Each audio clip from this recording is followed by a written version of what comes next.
This event will be videotaped by the Missoula Community Access Television as part of its Media Assistance Grants program to nonprofit organizations.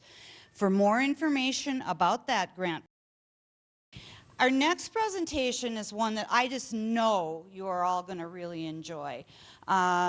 We had a lot of requests for mental health related sessions, and one of the requests that came in said that we should have a session about hoarding. Pat? Is that you? Yeah. Hoarding in seniors and stuff. And anyway, as soon as I read that, I went, I want that, because I thought it would be such an interesting topic. And although today is not completely about hoarding, there's a tiny little bit about that in our presentation. And I think what you're going to really like is it's a very broad-based presentation about mental health challenges for folks just like we work with, adults with disabilities and seniors.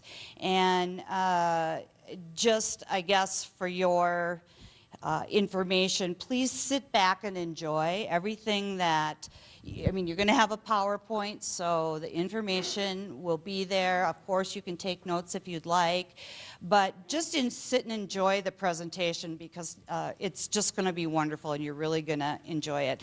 And Tom, do you like questions during, or do you want them to wait? Yeah, during is fine with me. Okay. All right. So this is Tom Nielson, and I'll let him tell you what the word salad is behind his name.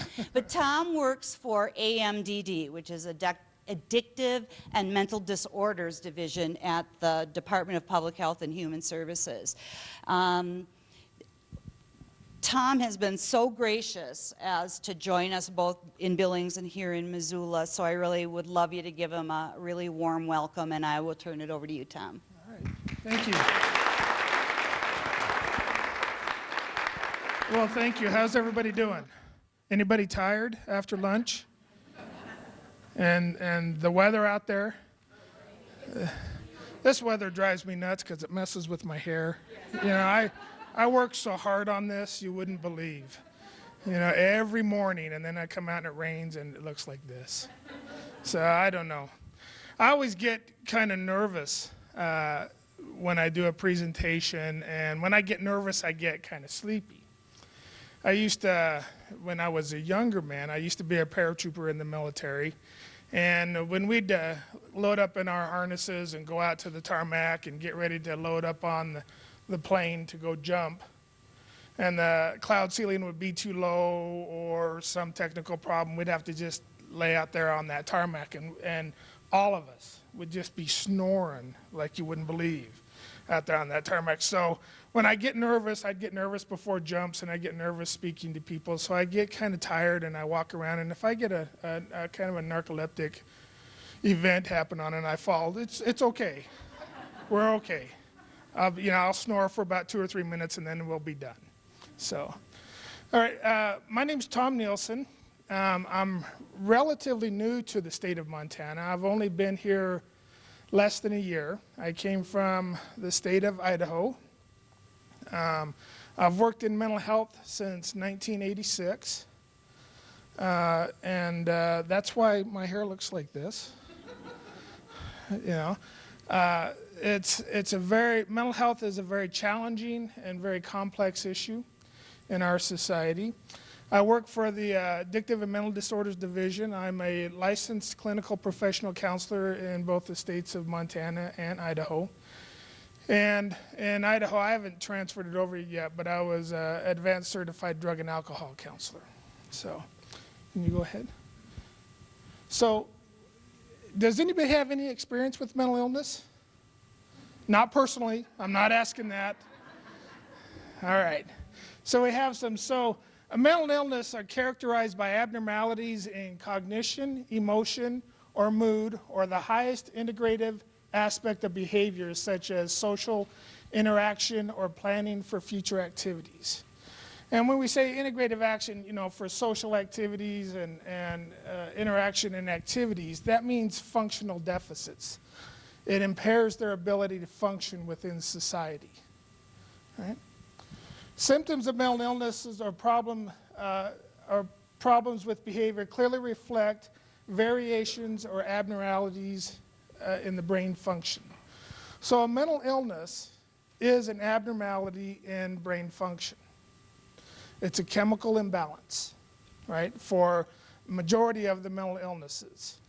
But there is such a stigma about mental illness in our society that we don't consider mental illnesses to be on par with other medical conditions like diabetes or cancer, but they can be just as debilitating, if not more so, cause longer-term dysfunction in an individual's life. Go ahead. Okay, so many mental illnesses are on a continuum, meaning that the illnesses can cause very mild symptoms to which individuals don't need services for. They can be transitory or mild, and they can deal with them just through social supports that they have, or which a person can easily address with minimal to no help, or to debilitating symptoms which daily medical and psychological intervention are necessary. And so it's completely on a continuum in terms of what you see the symptoms are for an individual who has a mental illness. Now, if we're talking about psychotic disorders, those are very extreme, and those need direct intervention consistently. But if we're talking about, a disorder like dysthymia, does anybody know what dysthymia is? Dysthymic disorder? Does anybody know Eeyore from Winnie the Pooh? Eeyore's dysthymic, right? Eeyore is low-grade depression over a long time, and he walks around, oh, well, I'll just get to it, right? Right?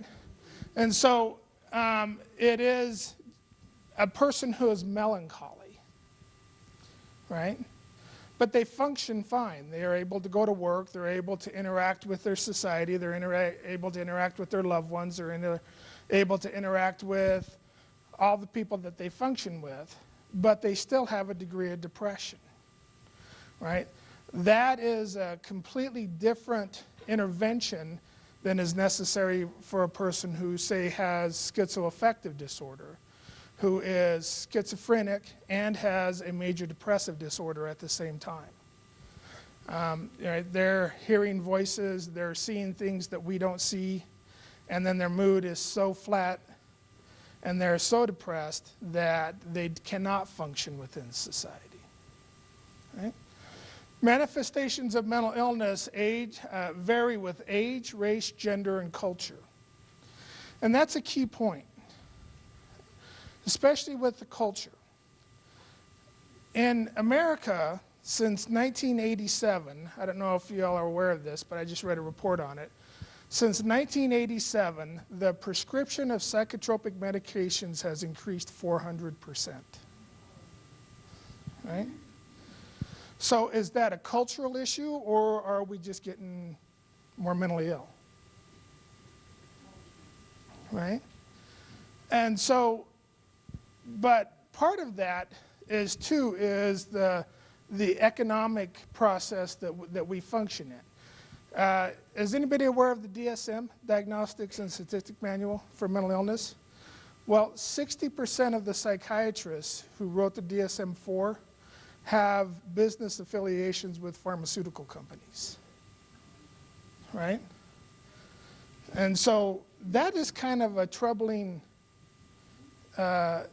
relationship, since psychiatrists prescribe most of the psychotropic medications, right? And it's increased dramatically since then. I remember, when I was a young tot in the 60s, and kind of hyperactive, and we'd all get in a little bit of trouble, they'd send us outside and say, go run. Now they bring you in and say, take this pill, right? And that's a cultural shift in what we look at. And so manifestations of mental illness vary with age, race, gender, and culture. Right? We're going to see in terms of, like with gender, When men have a tendency to get more depressed, what do they generally get? Agitated, right? They have a tendency to lash out. When women get more depressed, what do they have a tendency to do? They isolate, right? Shop. That's the dysthymic way. A cry. Okay, they said shop. I go, well, okay, that works.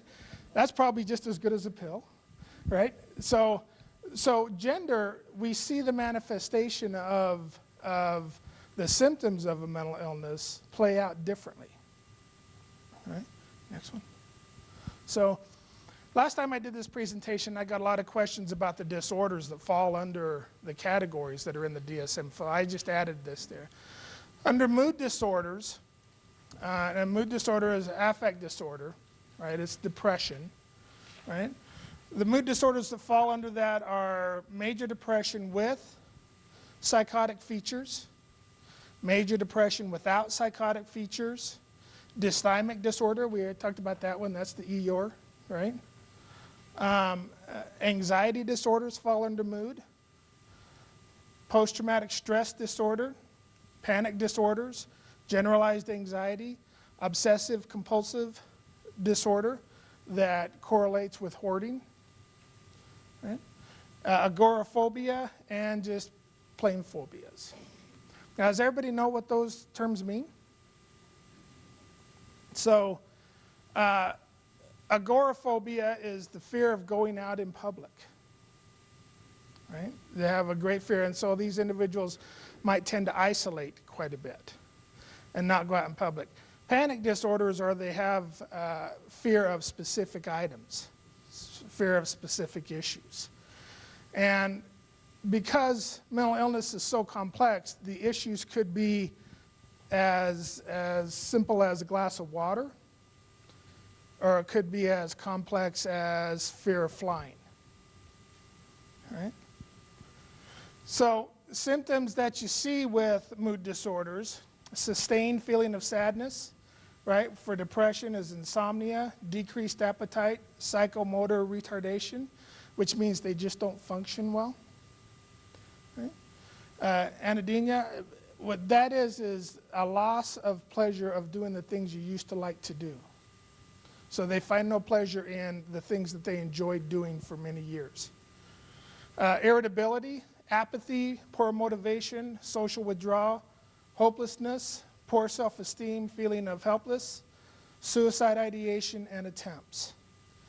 With anxiety, symptoms that you might see are feeling of fear or dread, trembling, restlessness, muscle tension, rapid heart rate, lightheadedness or dizziness, perspiration, cold hands and feet, shortness of breath. Right? So when you're working with clients that you might see this, especially with individuals who have hoarding and individuals that you see have hoarding. Because when you approach them about cleaning up what is the mess on there, they're likely going to go into a bit of an anxiety issue. Right? Next one. Other mood disorders are bipolar 1 with psychotic features, or bipolar 1 without psychotic features, bipolar 2, and cyclothymic disorder. Now, everybody thinks that bipolar, well, I shouldn't say everybody, excuse me. A lot of people think that bipolar 1 is just mood swings, right? Bipolar 1 is not just mood swings. What you'll generally see with bipolar 1 is a person has to go into a manic phase, has to at least been one manic phase in order to diagnose bipolar 1. And bipolar 1 is the most overly diagnosed diagnosis out there. So when a person goes into a manic phase, you're going to see a dramatic change in their personality. Because now I've grown my hair so you guys can all see this. You see this front part of my head? Prefrontal lobe right here. As we get older and that develops, that is where the executive functioning of our brain exists. And executive functioning is the ability to see the consequences of your behaviors with others, spontaneity, your ability to socially interact with other people. When you go into a manic phase, the blood flow to this part of your brain, prefrontal lobe, decreases dramatically. And the blood flow increases in the central part of your brain, the amygdala, right? That central part there, which is kind of the caveman part. And what does the caveman or cavewoman part of the brain like to do? Sex, drugs, and rock and roll, right? So when a person becomes highly manic, they're going to increase and get hypersexual. They're going to get these grandiose ideas that they can accomplish anything that they want. Men have a tendency to get this idea that they're invincible and aggressive, right? They have a tendency to go out and engage in behavior that is completely opposite of what their normal personality is, right? And so an example of a woman that I worked with that went into a manic phase. She went into a manic phase. She got out. She got a number of credit cards, and she spent $250,000 on credit cards on high-priced automobiles. And then she was going to take all of these automobiles down to Southern California and sell them for $1 million, right? So she bought Jaguars, she bought Cadillacs, she bought just amazing, right, amazing vehicles. She goes in this manic phase. After the manic phase, they usually don't sleep for 2 or 3, 4 or 5 days because they're so high. They usually will go into kind of a depression after a manic phase, right? She went into a depression, and so around the mental health center, we had just these amazing cars. Right? It was kind of cool to drive a Jaguar around to go to appointments. But unfortunately, what happened was that she passed away shortly after that manic phase.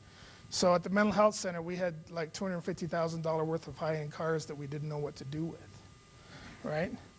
And no way to resolve that. And that's what people in a manic phase will do. They'll go out and they'll engage in these highly grandiose applications of themselves, whether that be sexual, drugs and alcohol, or these ideas about making money, or just the caveman approach to life, right? And then they'll come down. For bipolar 2, to have bipolar 2, you have to have what's called at least one hypomanic phase. And a hypomanic is not a full manic phase. It's about 3/4 of a manic phase. But bipolar 2, you primarily see a lot of depression with, right? And so people saying, well, you know, I get up and then I get down and then I get up and then I get down throughout the day. Well, that's kind of normal behavior in a lot of ways, right? But that's kind of, your moods are kind of cycling. And that's that cyclothymic approach. That's not bipolar, okay? Now the psychotic disorders. Schizophrenia, schizophreniform disorder, schizoaffective disorder, delusional disorder, and brief psychotic disorder. They have one other in there that I put in there, but that's a shared psychosis. And I've never seen shared psychosis. Shared psychosis is a word 2 people, not conjoined twins, 2 people share the same psychotic episode, have the exact same hallucinations, have the exact same delusions. I think that kind of went out with the 60s and the LSD, but I'm not sure, right? But so the symptoms of psychotic features, there's positive and there's negative symptoms. Positive symptoms are hallucinations, delusions, disorganized thought, behavior, or speech, loose or illogic thought, and agitation. Right? And so if you've ever spoken to a person who is schizophrenic and they're fully in a psychotic mode, an example of a gentleman that I worked with, he would come in And I'd ask how he's doing today, and he says, well, today I'm going to work in the factory while I complete medical school, and then I'm going to drive off into the sunset and have a good life. Does that make any sense? Right? And that's that disorganized thought process. Right? The negative aspects of psychosis are a flat or blunted affect, to where you just, well, Eeyore. You just look at Eeyore and there's no emotion. There's nothing on his face. You don't see him responding. Concrete thoughts, very black and white. Racing thoughts and distractibility, poor judgment and impulse control, and rapid or pressured speech. And I forgot to mention with bipolar that you're going to see rapid or pressured speech also with bipolar 1. They're going to talk a mile a minute and hard to make sense of. Right? Tom, I got a question. Yes. What's a positive versus a negative? I mean, they all sound kind of negative. Okay, the way that they identified those was that when you have a positive symptom of, it's something that you can readily identify. So hallucinations, delusions, right? Disorganized thought. However, if you have negative symptoms and they all come together, right? You're going to see all of those with a person with a psychotic disorder. They all come together. You might not notice a person just being quiet and a flat affect over in the corner. You're going to notice the person saying that there's little green Martians coming out of the light fixtures and they're trying to kill me. That's going to be easily to identify. But if they're just sitting over in the corner and they're not doing anything, so that's how they identified them as positive.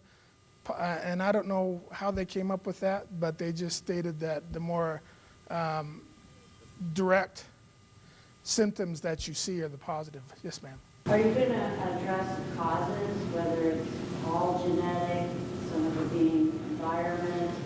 Well, it can be both. It can be both. Primarily, schizophrenia is a genetic issue. There is a family history of individuals who have psychotic features. But with the culture that we live in now, you can also get substance-induced psychosis.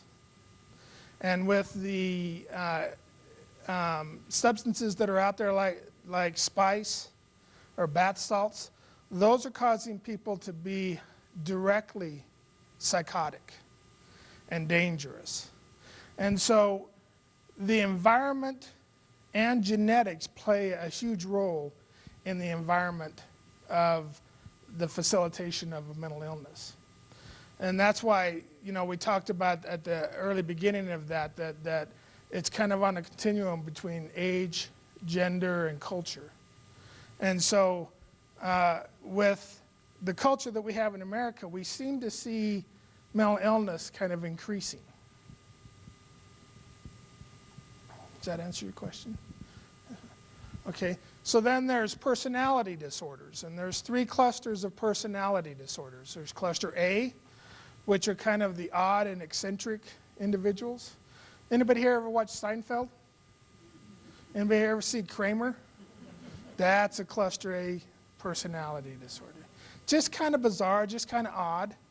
A lot of artists and musicians, they might be a little bit eccentric. They might live their life according to the way they want to, and some people might say they're kind of odd and eccentric. Doesn't mean they have a personality disorder, but that's kind of what you see. They deal with society in a different way. You have the cluster B, which are flamboyant and dramatic, and they call these the killer bees.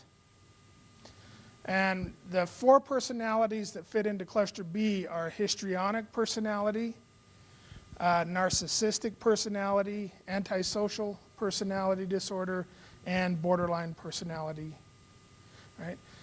And these 4 personality disorders want a great deal of attention. And they're gonna position themselves in such a way that you have to pay attention to them in one way or the other, right? However, they've also found, I read an article not too long ago where they found a bit of a genetic link to antisocial personality disorder. Now, antisocial personality disorder doesn't mean that you don't like being around people. It means that your overriding drive is to get what you want at the expense of other people, right? So most of the ladies and gentlemen that are in the prisons have a diagnosis of antisocial personality disorder because they will acquire what they want at the expense of others.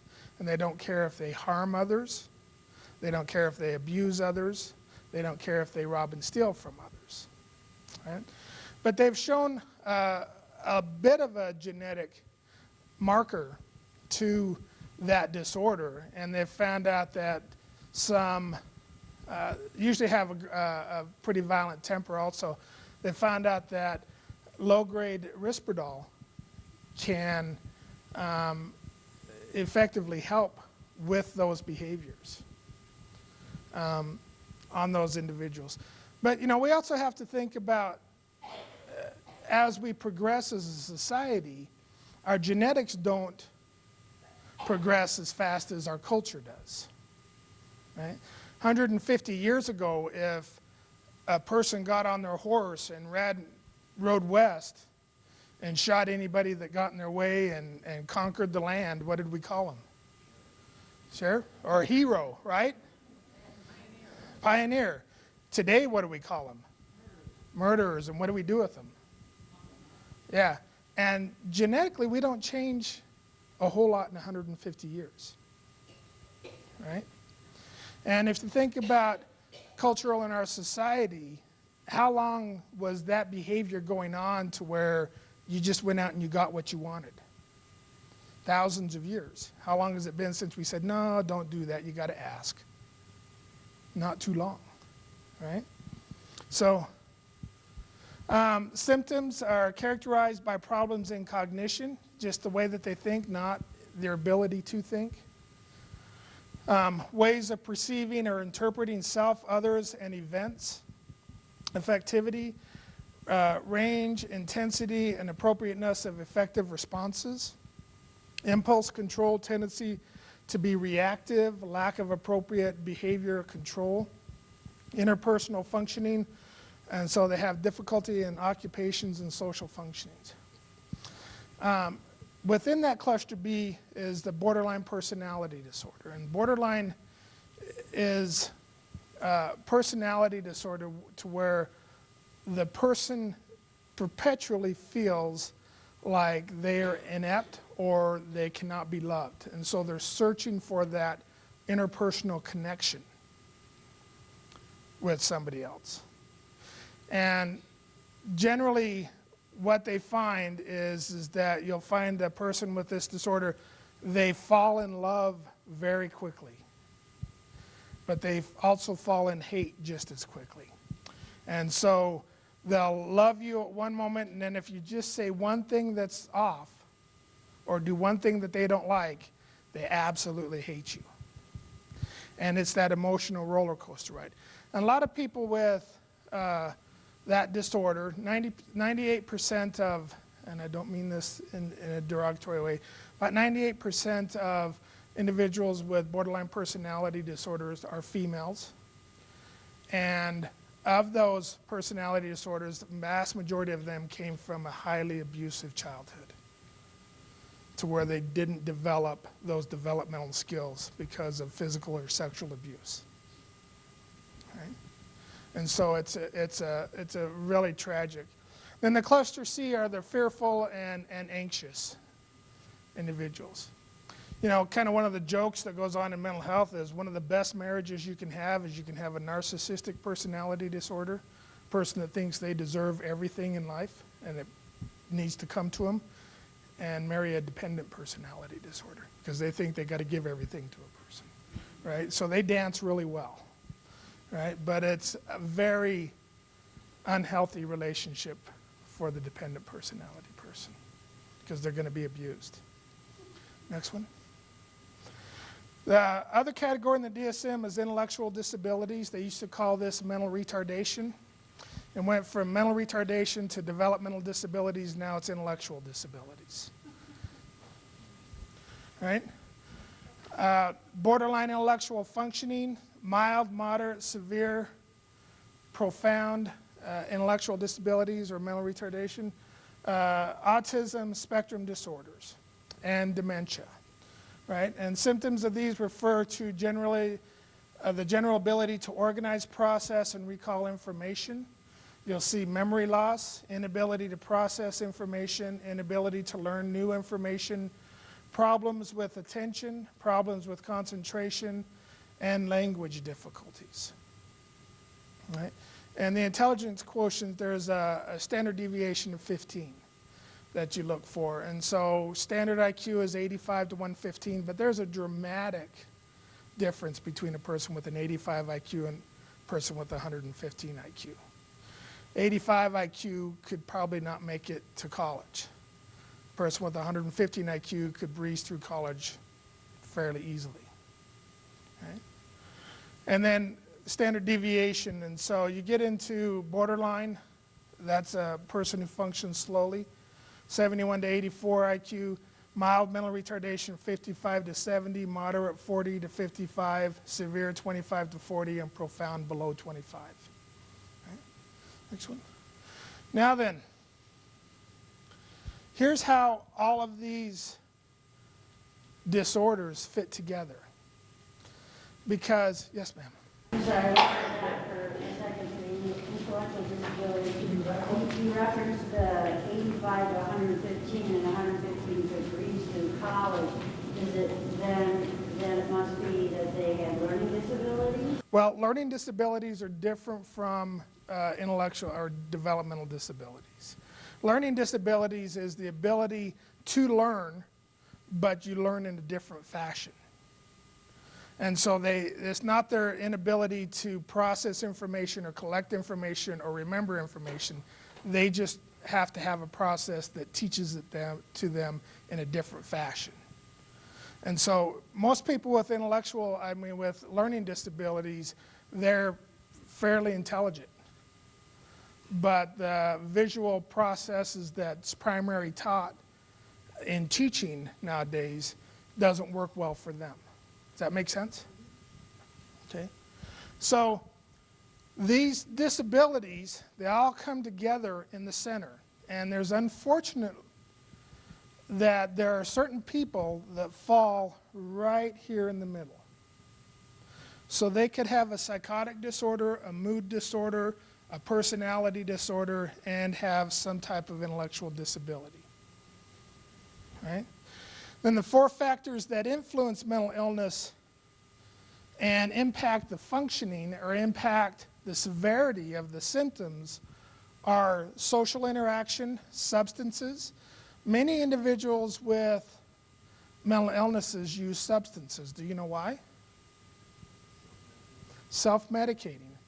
It's not necessarily that they want to abuse illegal drugs, but there's such a stigma about mental illness, and it's hard and difficult for individuals who have mental illnesses to come forward and say, I need help, that like most human beings, we try to solve it ourselves, right?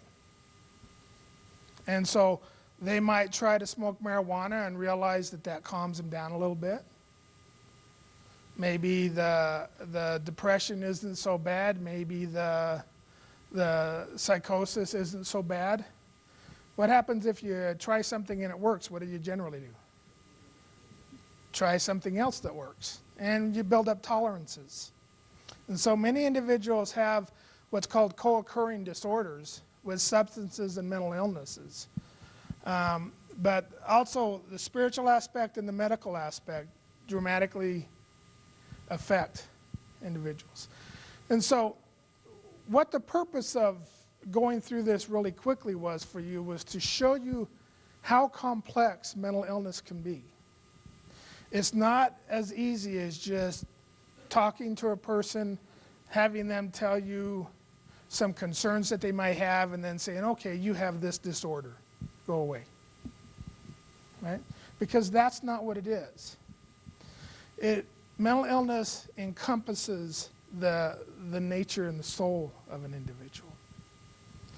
And they have a completely different perspective on reality than what, say, an individual who doesn't have a mental illness. Right? Next one. Right? So we're going to talk about now the challenges with the elderly. That was just a brief overview of mental illness. We're going to talk about the challenges with the greatest generation. Right? And there's been a cultural change in the defining of age over the years.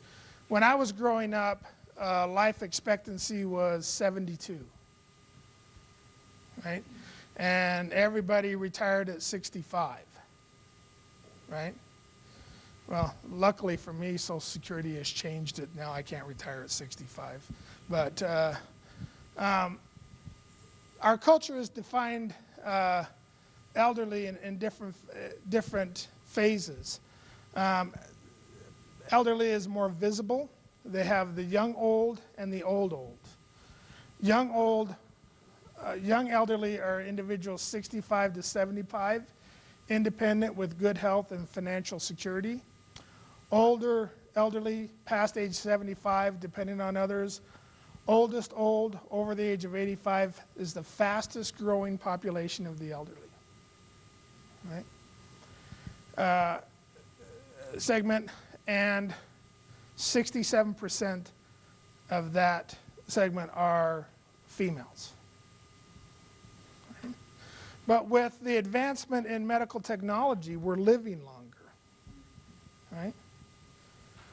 We're not dying of the communicable diseases that used to plague society.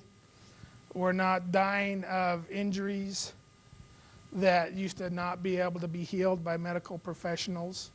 And so we're living longer. And as such, they've redefined what age is for the elderly. Next one. Right?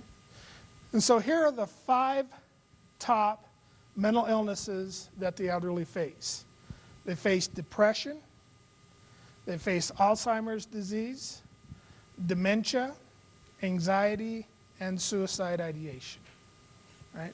These are the top 5 by research that plague the elderly. Do y'all agree with that, or you disagree? Agree? Okay, next one. Right? And so let's talk about depression a little bit. Depression is not a normal process of growing older. Now, as you get older, we tend to get a little bit more introspective. Right? We tend to think more about our lives and think about the process that we're going and think about our children and think about how we've lived. So we might not be as outgoing, but that's not depression. Right? Depression is not a normal process for growing older. Risk factors for late onset depression include being a widow, physical illness, lower educational attainment, less than high school, impaired functioning status, and heavy alcohol consumption. Depression is one of the most successfully treated illnesses, however. There is highly effective treatment for depression in late life, and most depressed older adults can improve dramatically with this treatment. And we'll talk about that as we go through. But the challenges that we face when we're 20 and 30 are not the challenges that we face when we're 60, 70, and 80. And they're dramatically different. I taught sociology at college level for a number of years, and one of the aspects that we talked about in some of these classes is that, even though I'm 51 years old and even though my hair is not long and flowing like it used to be when I was a teenager before I went into the Marine Corps, and all of that, I still like to listen to the music of the late 70s, right? I still like to do the same things I did when I was a young person. I just can't do them as well anymore, right? But the mindset is still there. Your body ages, as a general rule, your mind doesn't. And you're still the same person that you were, right? So, and as we get older and suddenly, I'm not able to jump out of planes anymore. I'm not able to play football in college like I used to. I'm not able to do any of those things that I used to do. And so you go, well, what should I do then? What is there to do for me now, right? And you begin to reminisce and get a little bit more introspective on your life and on the positive choices that you made and some of the negative choices that you made, right? Next one, right? So depression is more than just a passing mood. Rather, it is a condition which one experiences persistent sadness, withdrawal from previously enjoyed activities, difficulty sleeping, physical discomforts, and feeling slowed down, right? And this isn't the normal process for getting older, right? This is above and beyond that process of getting older, right? Next one, right? Oh, go back, I'm sorry. Go back one, right? And so depression, you have to look at it not in terms of as a cultural process, but in terms of as a medical disorder. Because when you have depression, there's a chemical imbalance that's going on in your brain. And there's 3 chemicals that they look at for depression: norepinephrine, serotonin, and dopamine, right? And the medications can trigger the production of those chemicals more in the brain so that you don't feel so depressed, right? But on the other side, with that substance abuse, methamphetamine can also increase that. Why methamphetamine is so addictive is that dopamine levels, that's the feel-good drug in the brain, right? On average, dopamine levels, if you go from a 0 to infinity, right, we're usually under, let's just pick a number, under 100. About 50 is average, feeling normal.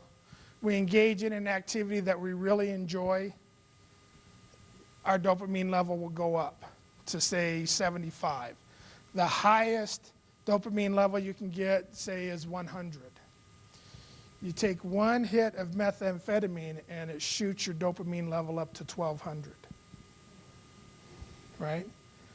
Then you slowly come down, right, from that high. Problem is that the brain isn't capable of processing that much dopamine consistently. And so it kills the neuroreceptors, the ability for the brain to absorb that much dopamine. So when you come down, it can't absorb the dopamine, so you go up to euphoria, but you come down and you go a little bit past average feeling. And the more you keep doing it, the farther you come down. So in substance abuse treatment, one of the most difficult things to do is I can, come up to you and I can say, okay, if we stop using methamphetamine and you give me 4, 5, 6, 7 years of your life to heal your brain and work through that, I can get you to feeling better. And methamphetamine says what? If you give me 10 seconds, I'll make you feel better. What's a person going to choose? 5, 6, 7 years of their life or 10 seconds to feel better, as a general rule, right? And so substance abuse is, and primarily for the elderly, it's more alcohol abuse. And alcohol is a central nervous system depressant, so it causes more depressed feelings. But it also helps to evade some of those conscious thought processes that are challenging as you get older. Okay, so that's depression. So next one. Dementia. Dementia is a collection of symptoms that include decreased intellectual functioning that interferes with normal life function. This term is usually used to describe people who have 2 or more major functions impaired or lost, right, such as memory, language, perception, judgment, or reasoning. They may lose emotional, behavioral control, develop personality changes, and have problem-solving abilities reduced or lost. Now, dementia is a medical condition, right? And dementia is a condition that I've not heard of there being a cure for. They have some medications they think that can slow it down a little bit, and they've created some activities for pre-dementia individuals to engage in that helps kind of expand the brain and get it out of the box, right? So that dementia doesn't impact them so severely. Next one, right? And so the 4 types of dementia are Alzheimer's disease. This is the most common cause of dementia in people over the age of 65 and possibly related to amyloid plaques and neurofibrillary tangles, right? And so that is issues that affect the individual neurons in the brain. And I actually found a picture of amyloid plaque on a neuron. That's the next scale, the next slide. You have vascular dementia, which is the second most cause of dementia caused by brain damage from cerebrovascular or cardiovascular problems. So that's a stroke, right? Caused by head injuries, caused by aneurysms, caused by clots that go to the brain. Okay? You have Lewy body dementia is common and progressive where cells in the brain, cortex, that's this part up here, right, die and others containing abnormal structures take their place, right? So if you will, what do we call when cells develop abnormal structures in the body? What's that? Yeah, what's the term we use for it? Cancer, right? And so they don't call this cancer, but if your cells are starting to mutate and they're forming these Lewy body functions, it's kind of running along that line, right? And frontotemporal dementia is dementia linked to degeneration of nerve cells in the frontotemporal brain lobes and some evidence of genetic factors. And so that's up here also. Next slide.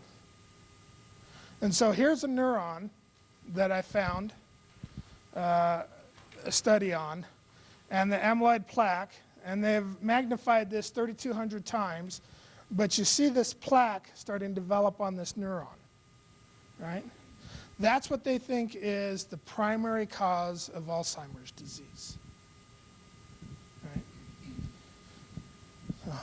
Next one. No, go ahead.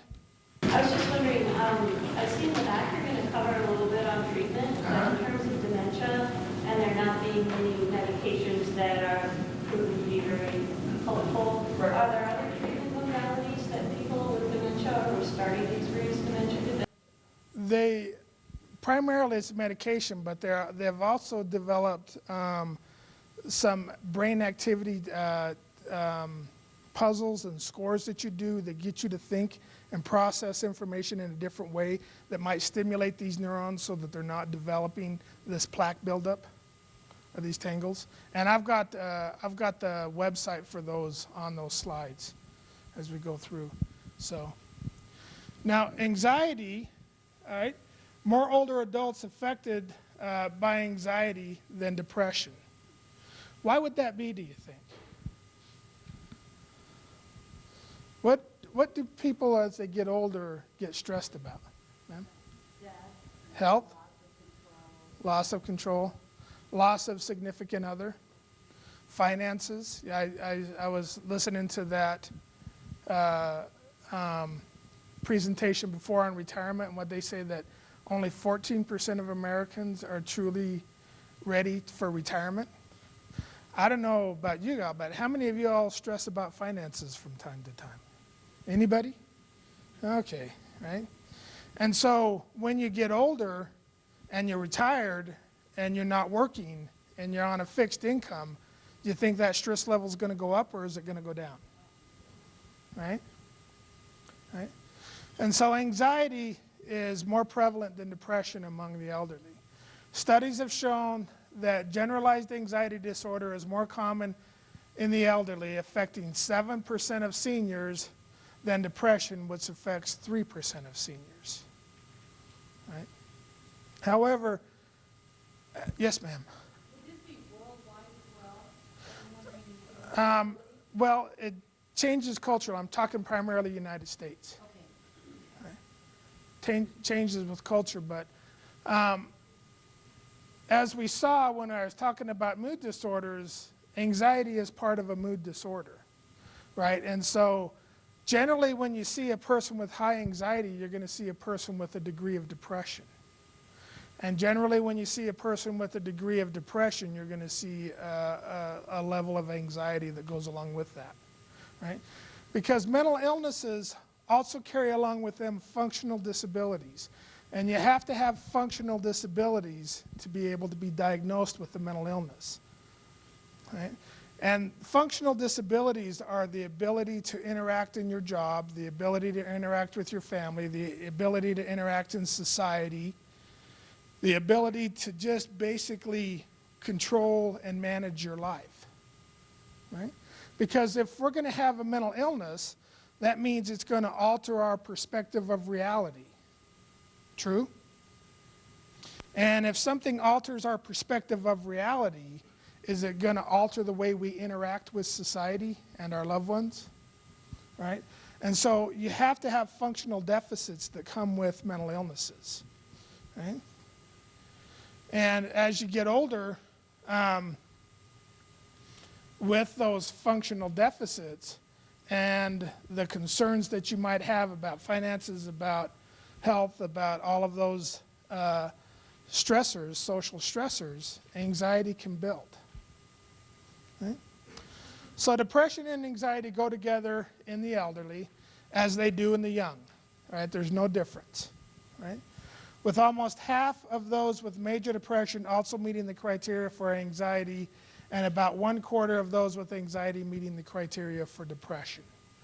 So they dance very well together. Right? And so when you're seeing a person with depressive episodes, right, they're going to speak to you once you get them the ability to speak to you. They're going to speak to you about the anxieties that they face that triggered those depressive episodes. Okay. Next one. Right? Most older adults with anxiety disorders had one when they were younger. What brings out the anxiety are the stressors and vulnerabilities unique to the aging process: chronic physical problems, cognitive impairment, and significant emotional loss. Right? And we talk about significant emotional loss, but we look at that the oldest of the old, over the age of 85, and 67% were females. Where is their spouse? Where is their mate? Where is the person they've spent 60, 50, 40 years of their life with? Right? And that is a devastating loss, an absolutely devastating loss. Right? And so that significant emotional losses are huge. Okay? Ma'am? Can you do the next one? Right? So anxiety is associated with hoarding. Right? Before we get to this, anybody have any other questions? Yes, ma'am. Well, it's a medical condition, and if they get treatment, I think they can extend on for quite a few years, but I don't think that it's a long-term process. I don't know the medical aspect of that. So, does this make sense so far? Do you understand kind of the process of mental illness and some of the categories of mental illness and how they are affected by social and cultural phenomenon? Substance abuse, social interaction, spiritual those types of things, all right? Anxiety and hoarding, right? Because hoarding is an aspect of anxiety. Right? Compulsive hoarding, excessive collection of items or animals along with the inability to discard them, is another disorder that is associated with anxiety and obsessive compulsive disorder. Right? Hoarding often creates such cramped and filthy living conditions that homes may be filled to capacity with items, animals, or carcasses of animals, with only narrow pathways winding through stacks of clutter. Have any of you ever seen this? Right? It is dramatic, isn't it, when you see it? In the state of Idaho, before I came here, I was a designated examiner. And a designated examiner is a person who, when the police find somebody that is danger to themselves or other due to a mental illness, they call in a designated examiner, and you make the decision on whether or not they're placed involuntarily within a behavioral health hospital. And unfortunately, one of the women that I had to go search at, they were at the house, and she had barricaded herself in her house. And when the police finally got in there, there were 5 carcasses of dead dogs. And she had been living with them for months, years. Lord knows how long, right? Now, you heard people go, oh, right? But that's our perspective. Was that her perspective? Right? And when you're talking to and working with people who have mental illnesses, they do not have the perspective that you do. Right? And you've got to be consciously aware of that. Right? Next one. Right? People who tend to hoard frequently identify their possessions as central to their identities. Losing or disposing of a possession may produce extreme anxiety or a sense of loss and grief. And so if we were to do just an experiment in here, right? And I was declared the authority, and I says, okay, I want every one of you to take off every ring you have, take out all your wallets and your purses, and I want you to stack them over here because I'm going to take them away. What would your response be to me? Right? But that's what we're telling them they have to do with their stuff. Right?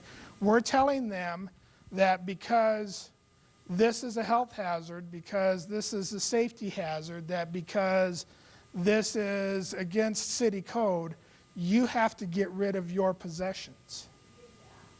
What's that? No, you wouldn't get them back. They'd take that stuff and they throw it away mostly. Right? But their perception is that it's just as valuable to them as your rings, your purses, your wallets, anything you have. And so then you guys told me, I saw one lady over here do this, right? Right? And you guys told me to go fly a kite. So then I get the police, and I get the police to hold you down, and I take it from you. How happy with me are you going to be? You're going to be really unhappy and agitated and aggressive, right? That's what they're going to be. Right? Next one. Right? Hoarding is a deeply seated, highly emotional issue for individuals who engage in this behavior. It is akin to asking you to give up a possession you hold very strong emotions to for no plausible reason that you can see. And they don't see this, right? Because they have an anxiety disorder, they have obsessive compulsive disorder. These items that they have hold emotional meaning to them. They might not to you, but they do to them. Does anybody have something that they've held on to for 20, 30 years that just is nostalgic and significant for them? And that's what you're asking these people to give up. And they see every item in their home as important. Right? Next one. Right? So in addressing hoarding, it needs to be done with planning, caution, and extreme patience. Right? Remember, we are working with the client's perception of reality and not yours. Right? If you try to interject your perception on their reality, all you will do is cause chaos. Right? And that's with any mental illness. Right? If you come in and they have a perception of reality and you're not patient and you're not gentle in the process of dealing with them, what are they going to hear from you? They're going to, pardon me? Reluctance. They're going to hear that you're telling them they're off base and that they have a problem and that they need to straighten it out and that they need to get it together right now. How do you all respond when somebody tells you that? Right? Yeah. And so mental illnesses change the perception of reality for an individual who has a mental illness. And if you walk in and you try to give them your perception of reality without the process of letting them learn this process slowly with patience and compassion, are they going to come back and see you? Are they going to want to work with you? Are they going to write you off completely for the most part? Right? So, next one. So I work in housing, and oftentimes people will get a number of violations reported, and then finally, they're going to get a 30-day notice. So it's a pretty short window, and I guess in a case like that, where we're working on health and safety issues, fire accidents, and we only feel like you can go so far, but you don't necessarily want to cause chaos and trauma. What is the... And that's the challenge, because our justice system and our social service system doesn't play on the same playing field as a person's perception of reality. And so in our justice system, in our legal system, there are definitive timelines. You have to have this corrected by this time, correct? That is a challenge for people who have hoarding, because what we're asking them to do is throw away the items that make sense and define their life. It's a challenge. If the legal system will allow the process of compassion and extreme patience and the ability to move in there over a period of time, I've seen that work very well. But I've also seen the legal system say, no, we're going to bring the bulldozer in and we're going to bulldoze this down and we're going to burn it. Right? And we have conflicting systems within our society that make this very much a challenge. Yes, ma'am. Isn't hoarding finally getting into the DSM coding because of the amount of time that it takes for that person to get? Well, they really don't recover from hoarding, but they kind of are. A lot of maintenance is required after. Yeah, it can trigger a lot of depression, a lot of anxiety, a lot of mental health issues. Right. So aren't they finally putting in codes to that, to where it can be diagnosed? Well, they diagnose it primarily as obsessive compulsive disorder, OCD, which is an anxiety disorder. And that's being obsessed with materials or a compulsion towards the collection of materials that is causing significant stress in a person's life. And it might not be, they say that causes significant stress in a person's life. It might not be stress in their life, but it might be the stress that they're receiving from the outside world, because the outside world is saying your perception is wrong. Yes, ma'am.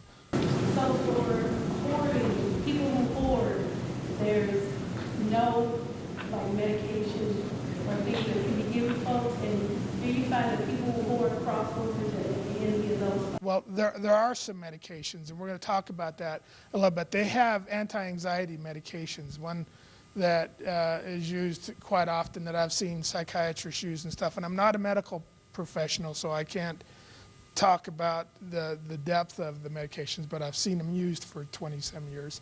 You know, like they can give Paxil. And I've seen a lot of people with anxiety disorders given Paxil, a little bit higher dose of Paxil for the anxiety. That can, and benzodiazepines, right? That can reduce the level of stress and stuff like that, but it doesn't change the perception, right? And so medication, unless it's a psychotic disorder, is not the answer in terms of treatment for mental illness. Right? Medication is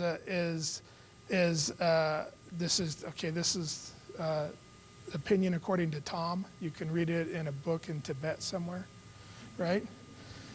Medication is a measure to help get over the hump, help decrease the severity of certain symptoms to where you can process the way that you think through therapy to change the neural pathways in your mind so that you can begin to see a more healthy reality for yourself. And so now if you have schizophrenia, you can't counsel or give therapy for that to process that out of your mind. That is a medical condition, right? And as mental illnesses continue, they're cumulative. And so if you have a depressive episode when you're 25, and then you have another depressive episode when you're 27, the one at 27 is going to be harder than the one at 25. Then you have another one at 28. That's going to be harder than 27. They're cumulative. They build in severity. And so sometimes there are individuals who have to be on medications the rest of their life.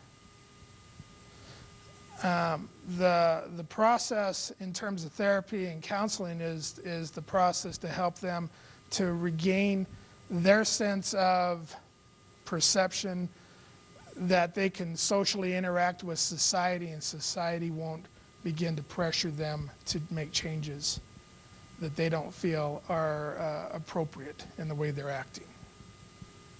Does that make sense? So there is no medication that's going to solve hoarding or OCD. There's stuff that can reduce the symptoms, but then they've got to change the processes the way they think. Yes, ma'am. If we run into this, which I have run into this hoarding business and been asked for help by the person because they think they want to have help cleaning it up, but they really don't. Yeah, they start sifting through it and they just can't get rid of anything. Yeah. In this case, you know, I mean, I did call some of the family members, but do we need to bring in a professional? Yeah, I would think that you do, because sometimes family members can be the least understanding.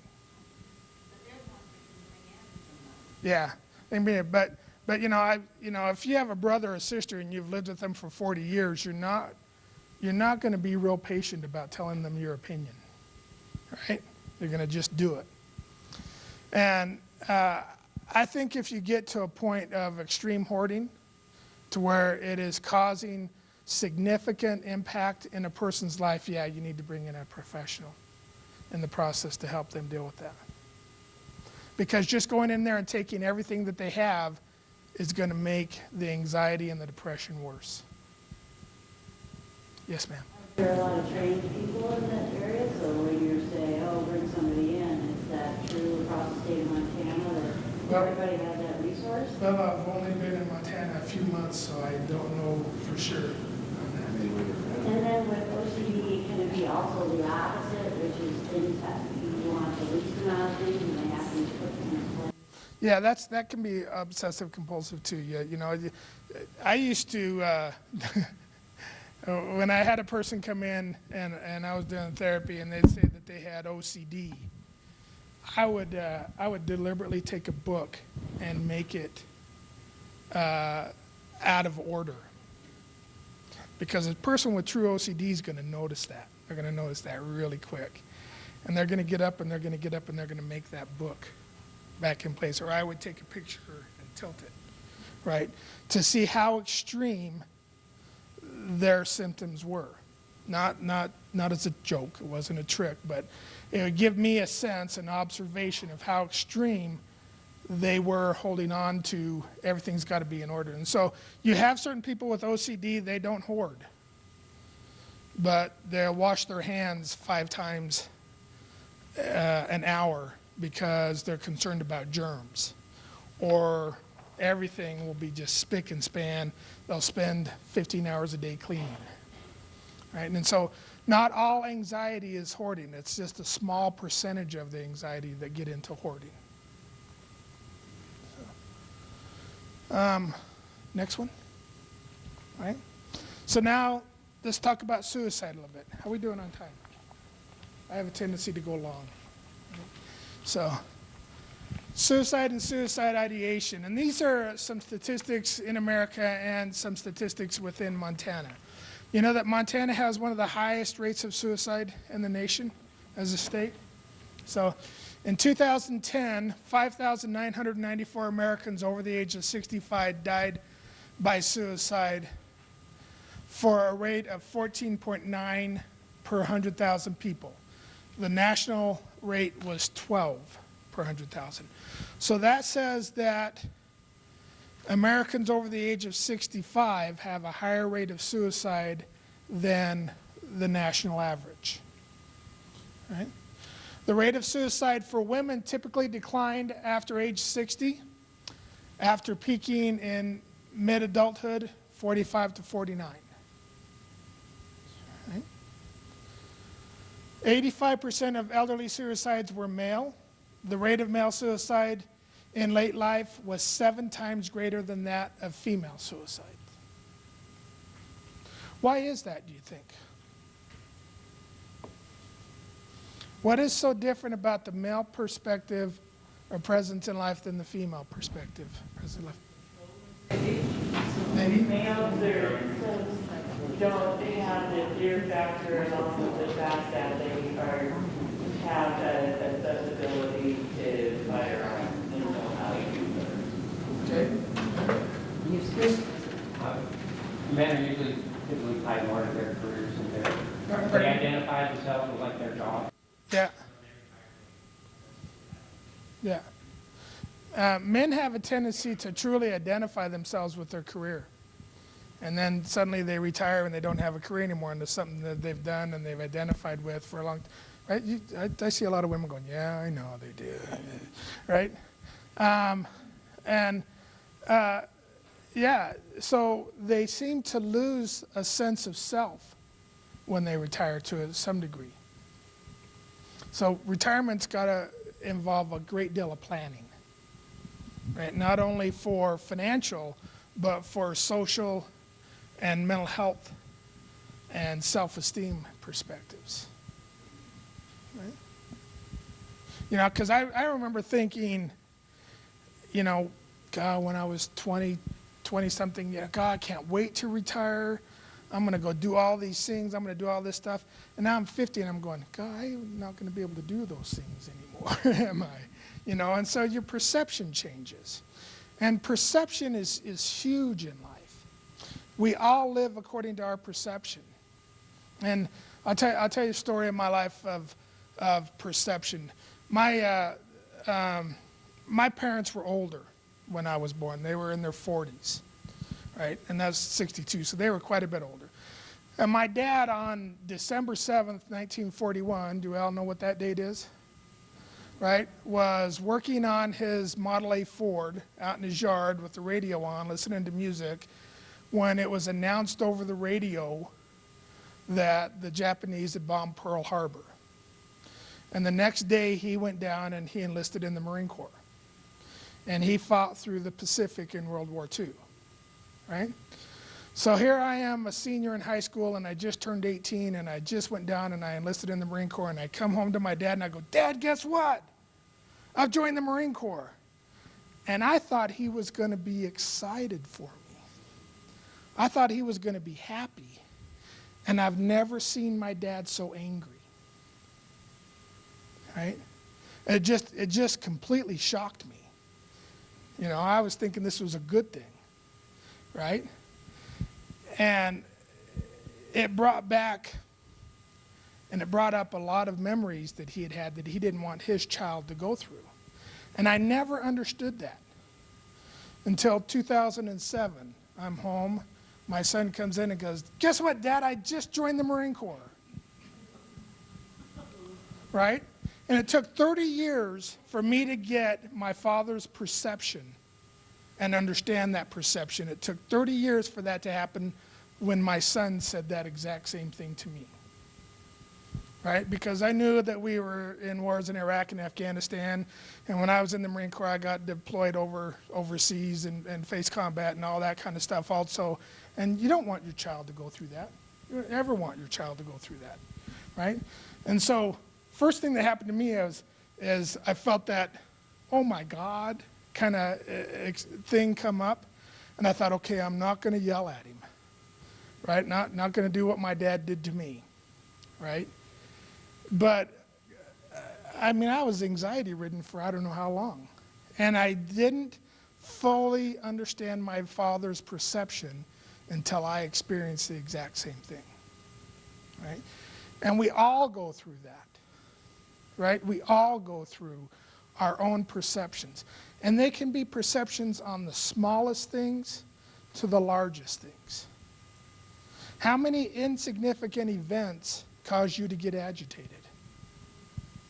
And that's perception. Okay? Okay. White men over the age of 85 who are labeled as old were at the greatest risk of all gender race groups.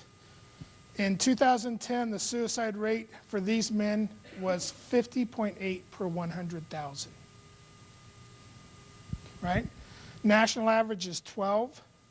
For white males over the age of 85, it's 50.8 per 100,000. Right? What do you think the primary cause of that is? What's that? Lonely. Most of them are widows. Right? I remember I got called out on a designated exam on an elderly gentleman. He was about 85 or so, and he was in the emergency room at this hospital. And I went out to see him, and what he had done, he hadn't tried to shoot himself or do anything, but it was late October, and he just went out and sat in a lawn chair and stayed out in the cold all night, just hoping that he would pass away. Right? And I come in and I talk with him, you know, because I want to hear his perception and I want to really see what's going on. And I have a USMC tattoo on my arm down here. And he had seen that, and he had been in the Marine Corps in World War II and been a fighter pilot. And he just looked at me after he saw that and saw that I had been in the Marine Corps. He just looked at me and he goes, you know, Tom, my wife's dead. All my friends are dead. I don't socialize with anybody. I've lived a good life. I just want it to be over.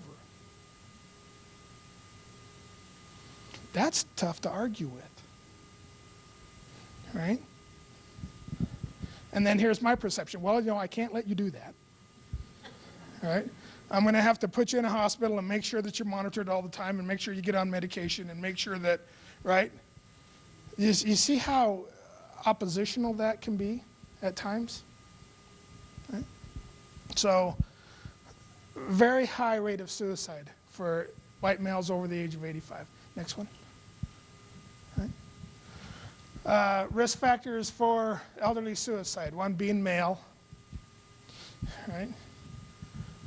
Recent death of a loved one, uncontrollable pain, or the fear of prolonged illness.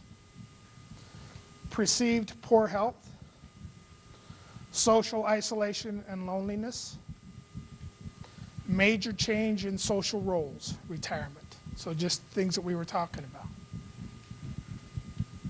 Next one. All right. Other risk factors for suicide among older persons differ from those among younger people, right? Alcohol and substance abuse is less important in the elderly in terms, you see a lot of young men, they will die as a result of being intoxicated and driving, or being intoxicated and go hunting and do something stupid, or just all the things that we used to do, right? Higher prevalence of depression that is undetected. This is one of the major concerns in the elderly, is that depression is undetected, right? Because as a norm, we as elderly don't jump up and say, hey, this is what's going on with me, right? We have a tendency to just sit back and think about it and get perspective, right? And let it build, but we don't show it outwardly as much, right? And so depression among the elderly is highly, highly undetected, and that is a concern. And it is less of an active impulse, right? With the younger, suicide might be an impulse act. With the elderly, they've thought about it for a long time, for the most part. Right? And contrary to popular opinion, only a fraction, 2 to 4% of suicide victims have been diagnosed with a terminal illness at the time of their death. Right? And so that's a myth out there, that you get diagnosed with terminal brain cancer and then you go kill yourself. Right? Yes, ma'am. When you mentioned the suicide rate being higher in Montana, how does that compare with younger suicide versus? We'll go over that in a little bit. It's relative across the plane. Next one. Okay. For all age groups, Montana ranked in the top 5 for suicide rates in the nation for the past 30 years. Right? Why is that? Why do you think that is? Isolation. This is in a dramatically rural state. Prevalence of firearms? Pardon me? No sun? Seasonal affective disorder? Right? And isolation. And then there is not a high percentage of services available in the rural areas to intervene. Right? According to the most recent numbers released in the National Vital Statistics Report, Montana has the 3rd highest rate of suicide in the United States in 2010. There were 227 suicides for a rate of 22.9 per 100,000 as compared to the 12 per 100,000 nationally. So it's dramatically higher. And there are social and cultural factors that influence that. Yes, ma'am.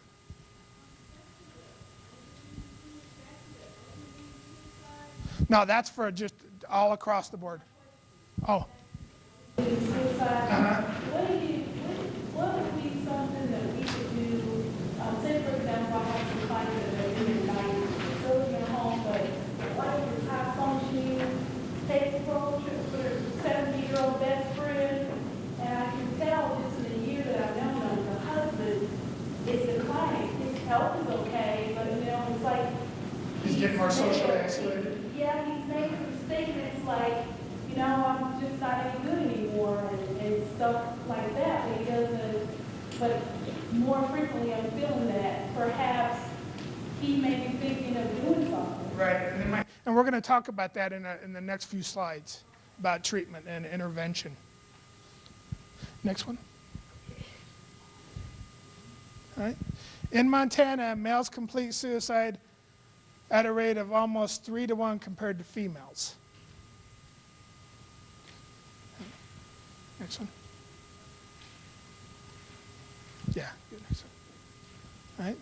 And so here's some specific Montana rates. In Montana, the highest rate of suicide is among Native Americans. Although the population, they consist of only 6% of the population, they have a higher rate of suicide.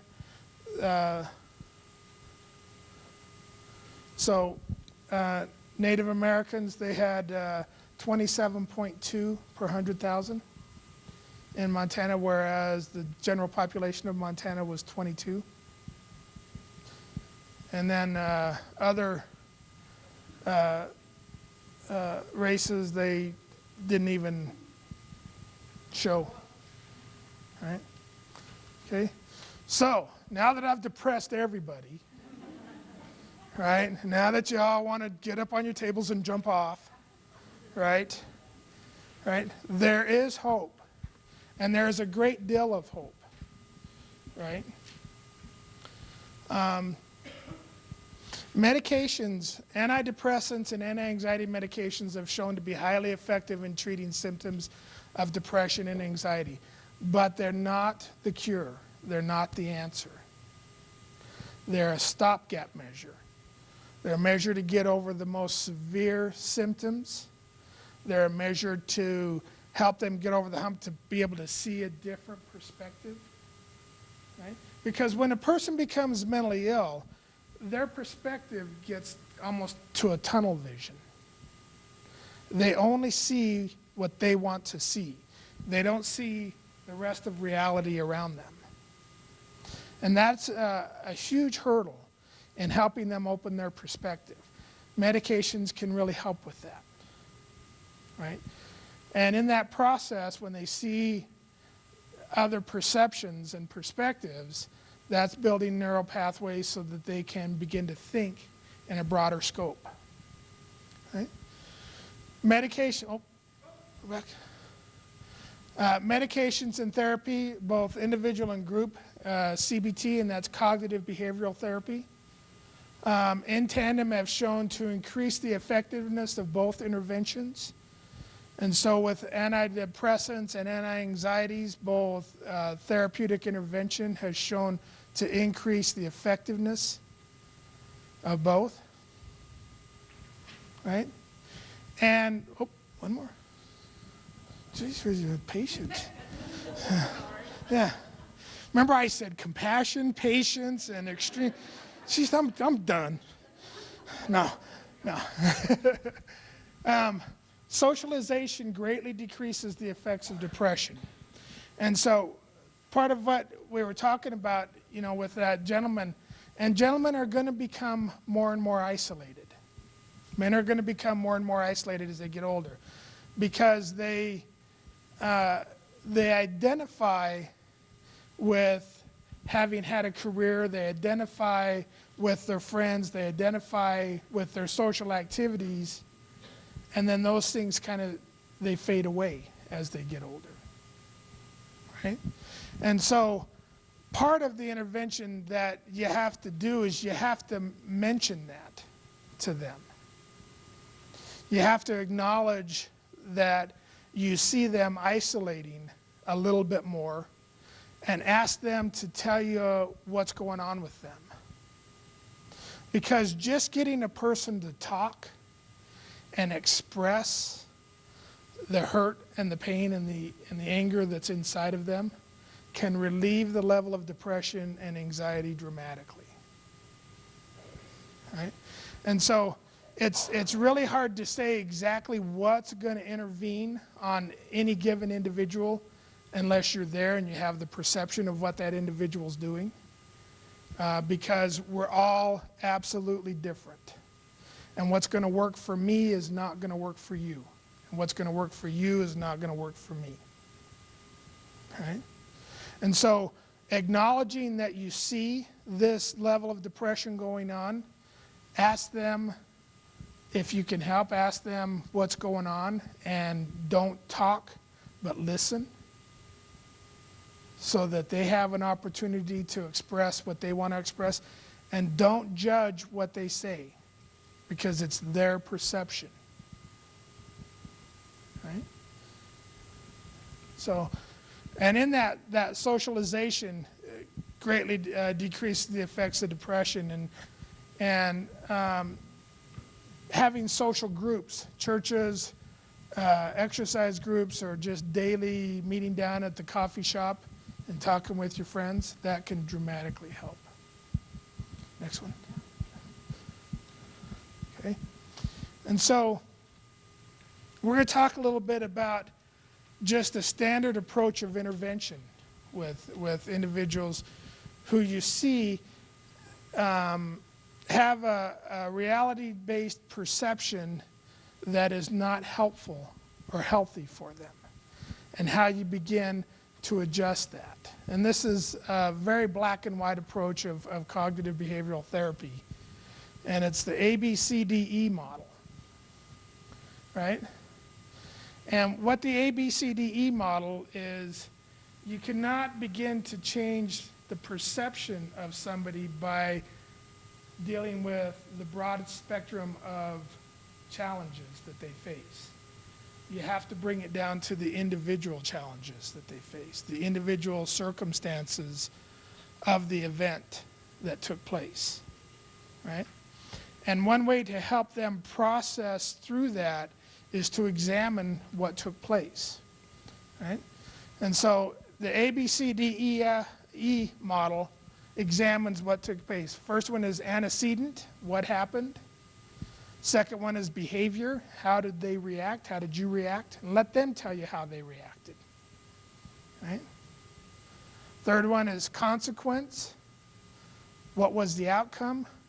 D is distorted thinking, and we'll look at the distorted thinking on the next two slides. What is the real truth versus what is the perception of what their truth is? 4 is evaluation. What can I do better next time? And so there are 10 primary distorted thinking processes. Next one. Oh, one back. Right? And here are the first 5. And we get into these processes of thinking to where we narrow our perception. And this is the process that narrows our perception. Right? So we'll go over these. One, mind filtering. And ask yourselves as we go through these, have I ever done these? Right? In the process. Mind filtering, right? Mental filtering is when we focus exclusively on the most negative and upsetting feature of a situation, filtering out all the more positive aspects. Has anybody in here ever done that? Okay. I don't feel alone. Okay. Disqualifying the positive.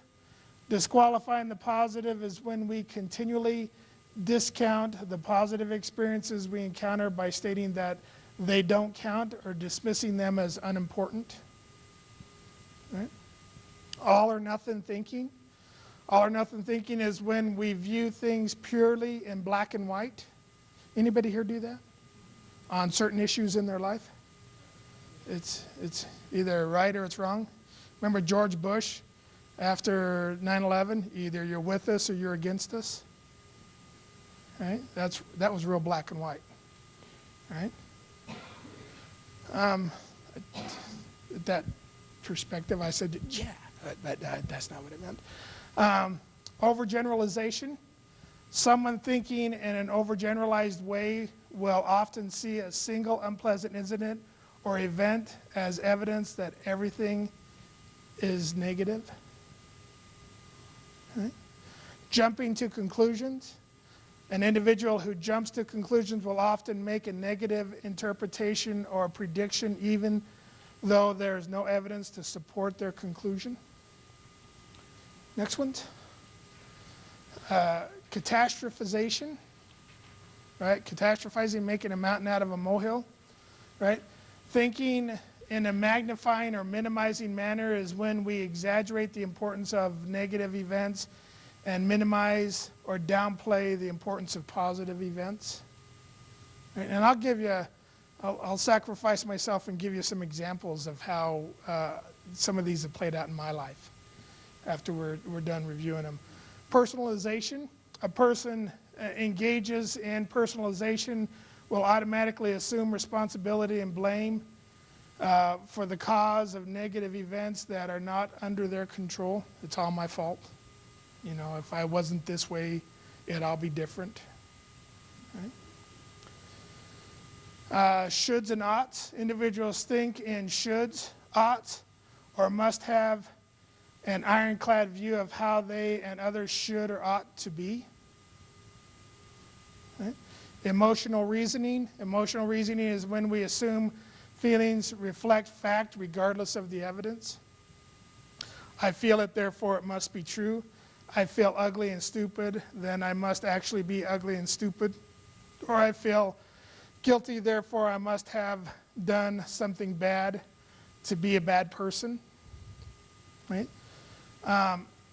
This one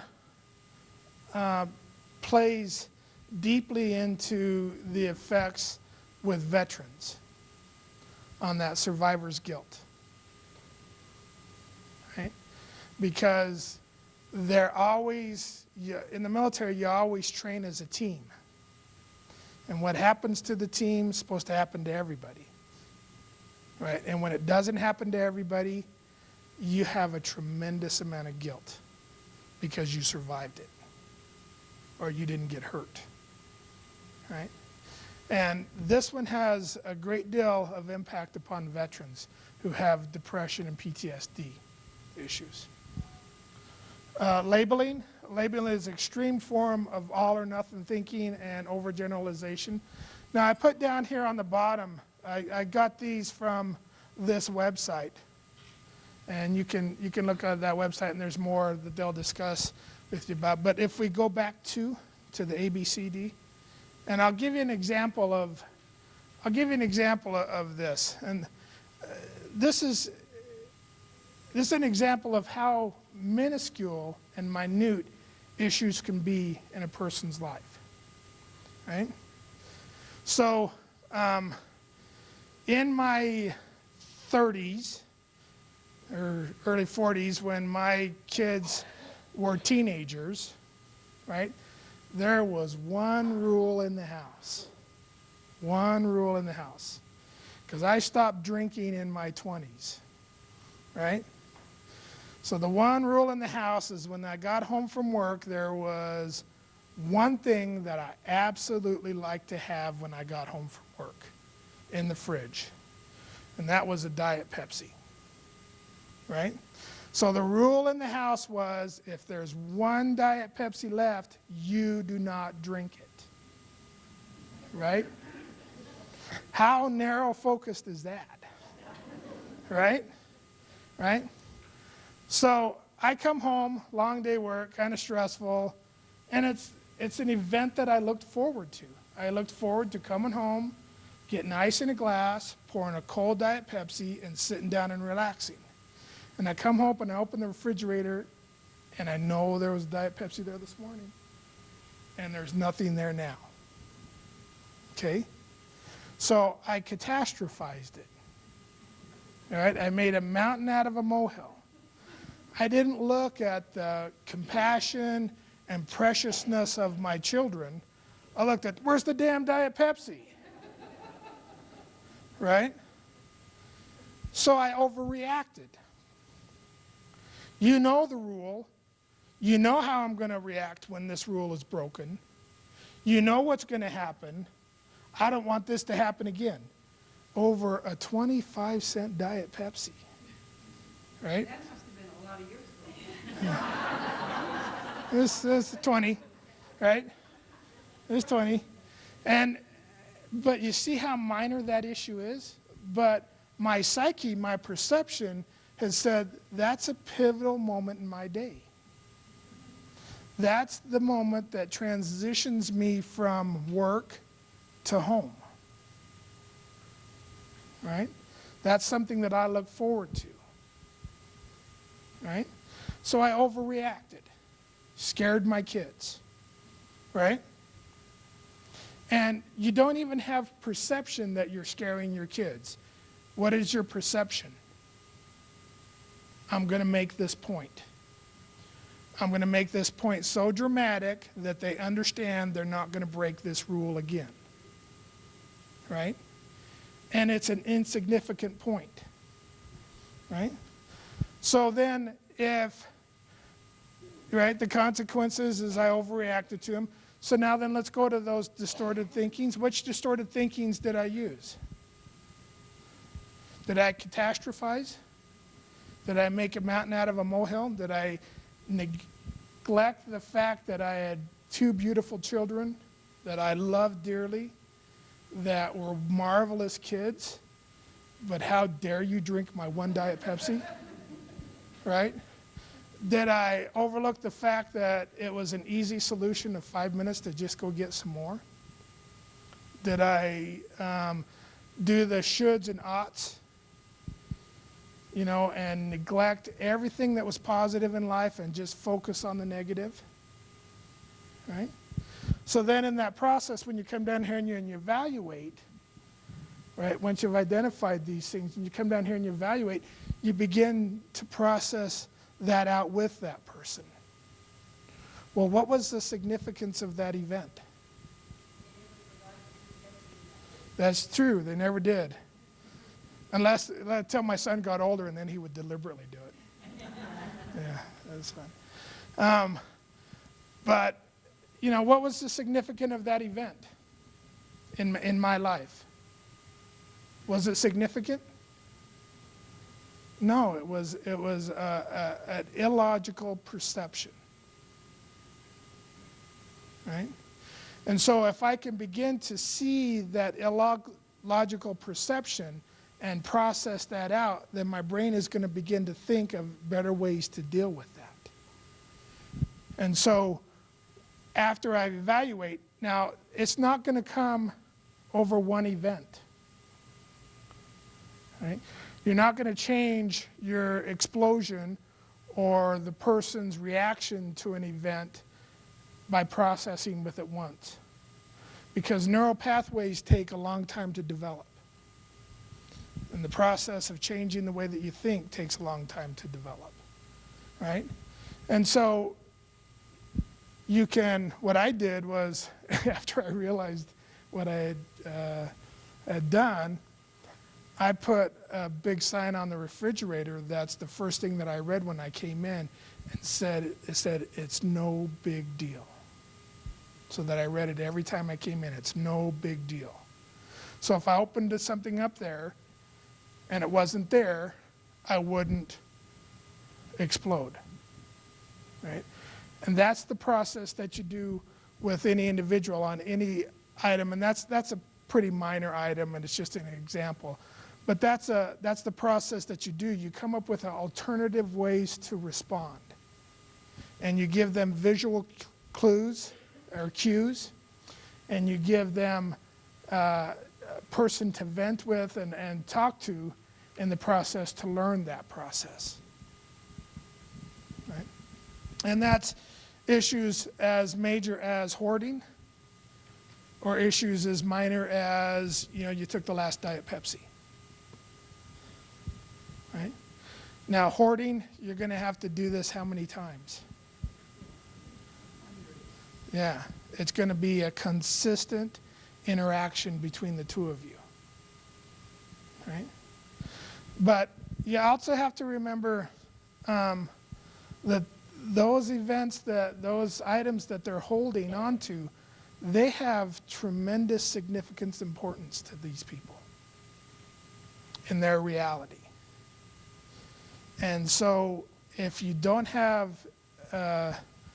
patience in the process of sorting through that, and if the legal system gets involved, and we know the legal system doesn't have patience, right, in the process of that, it's going to get worse before it gets better.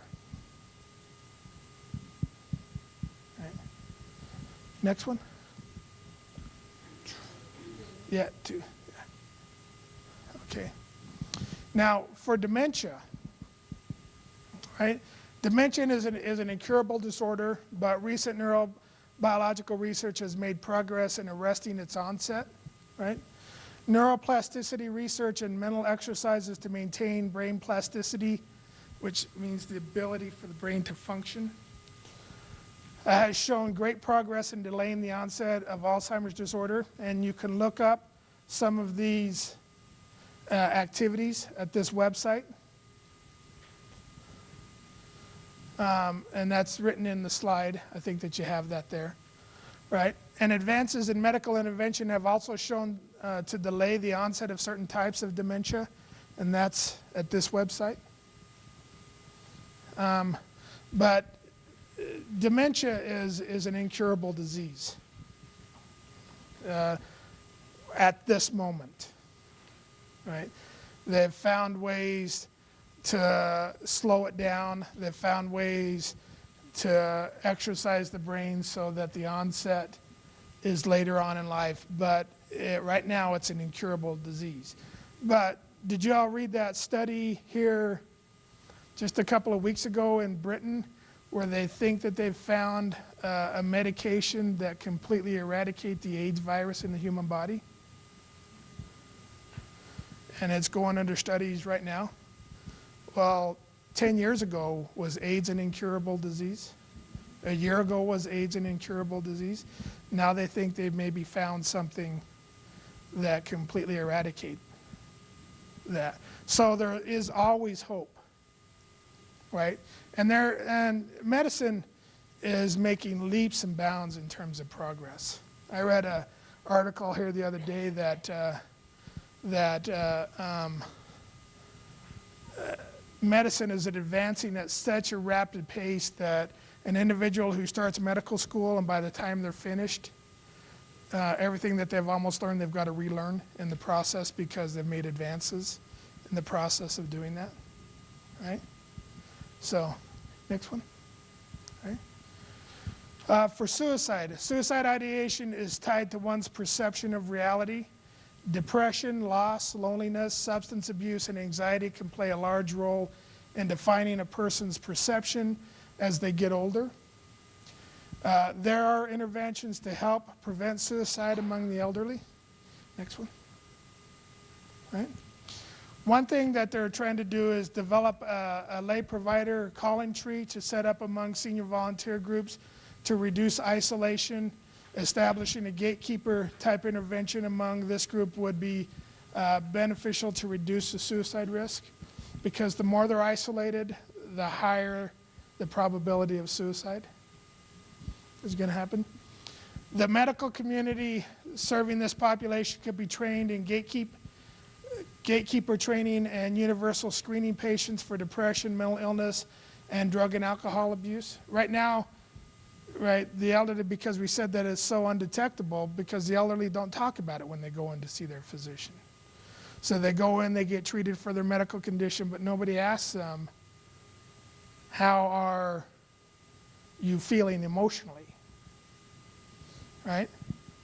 And so there are some steps that are being taken by the suicide prevention process in Montana to help train primary care physicians to stop and ask that question of the elderly as they go through. Senior suicide is related to severe illnesses and chronic pain. Improved pain management and increased resiliency among this group could reduce suicide. Exploration and implementation of evidence-based interventions such as prevention of suicide and primary elderly collaboration trial, that this is the prospect that they're trying to get primary care physicians to look at in terms of treating elderly, and to ask these specific questions as they go to in community programs. Next one. Right. And there is also a toolkit, suicide prevention toolkit for senior living communities. This is a new toolkit from the Substance Abuse and Mental Health Administration, SAMHSA. Teaches staff working in senior living communities how to recognize and take steps to help someone at risk of suicide. The idea presented in this toolkit can help prevent suicide, promote mental health, and create environments that will enhance well-being of residents and staff alike. The entire toolkit can be downloaded off the Montana Suicide Prevention website, and that's the website right here. So, And I think there's just one more slide. Elvis has left the building. Okay? So, any questions? Any questions that I can answer? Yes, ma'am.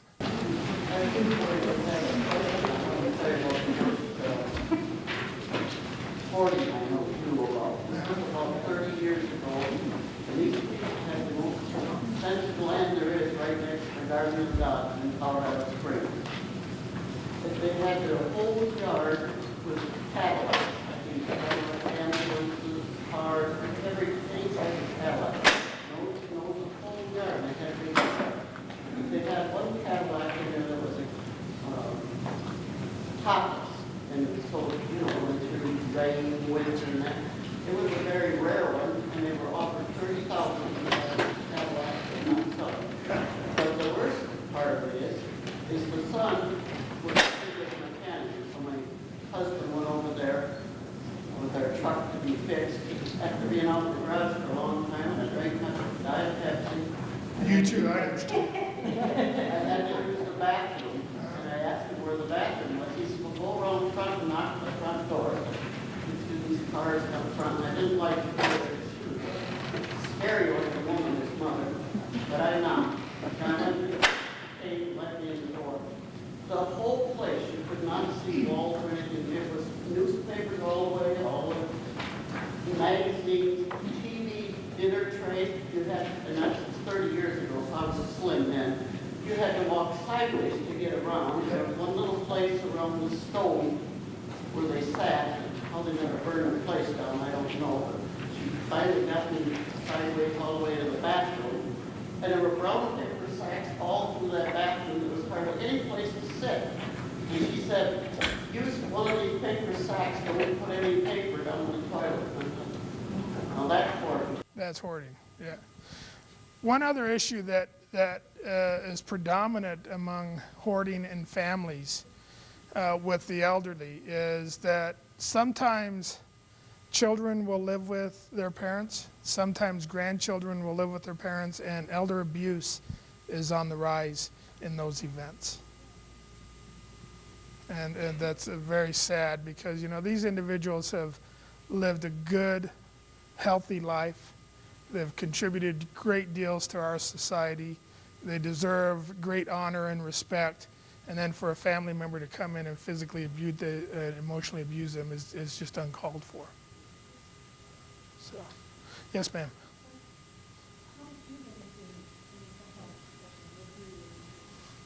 Okay, you guys want to hear my life story? What got me into the mental health profession? I grew up in a family that had severe mental health issues. My mother was schizophrenic, and she died in a state hospital when I was 9. And so she was a scary person. And I remember at a very young age, because I came home at 9, and my mom was a paranoid schizophrenic. And she was absolutely, this is 1971. She was absolutely convinced that there was a man living underneath our home that wanted to kill her. Right, now I'm in 3rd grade, and I come home and I open the door, and my mom is standing there with a gun, and her eyes were really, really big, and I knew that she was psychotic. And the gun started coming up, and I started running, and she got 3 shots off at me as I ran across the living room. And we circled around her chasing me until she finally realized that I was her child and not the man trying to kill her, right? Is that a perception difference, right? And so I got the gun, and I went to the back door, and I put the gun in the ground, right? I'm 9. And I fired 1 shot. And I came in and I go, Mom, I got him, right? Well, that was the 1 shot the neighbors heard. The police were there. She went to state hospital. I went to foster care for 4 years. And I just thought, people shouldn't have to live this way. So I just made a decision about 9 or 10 years old that I'm going to get into mental health. So. That's in that book, In Tibet, Life According to Tom. Yes, ma'am.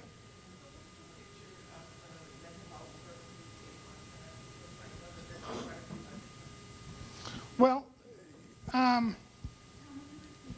yeah, the question was, what's the picture of mental health services in the state of Montana?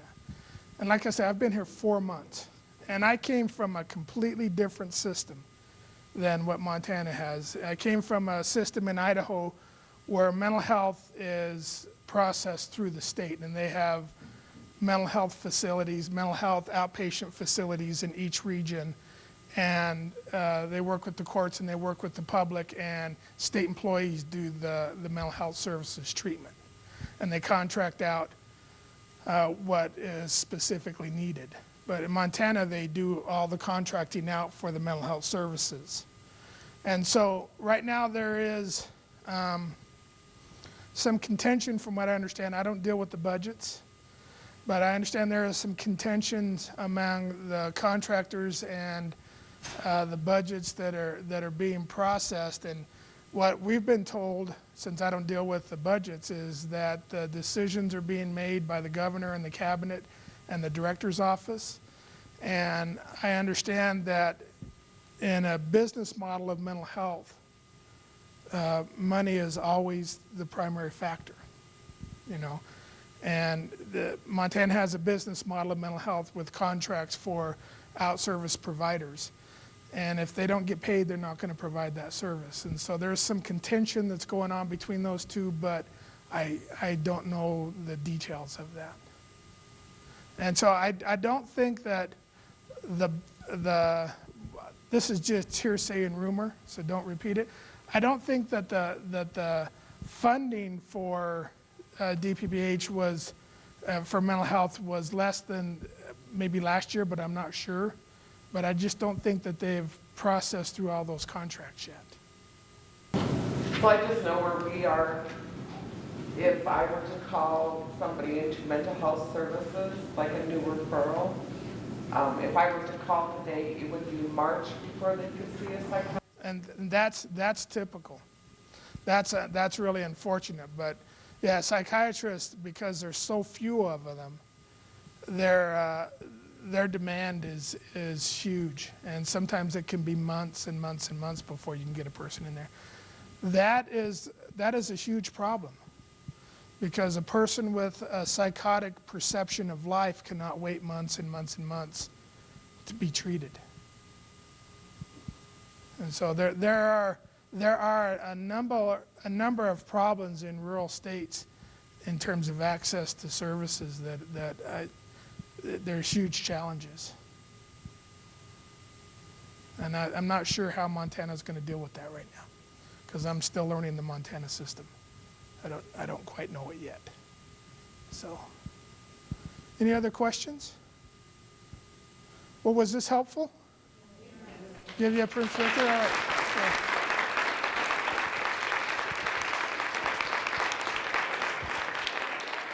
So my contact information is on that first sheet. Feel free to call me or email me if you ever have any questions. And if I know the answer, I'll give it to you. If I don't know the answer, I'll fake it. So, all right. Thank you so much. I appreciate that. And you're going to stick around here Yeah. for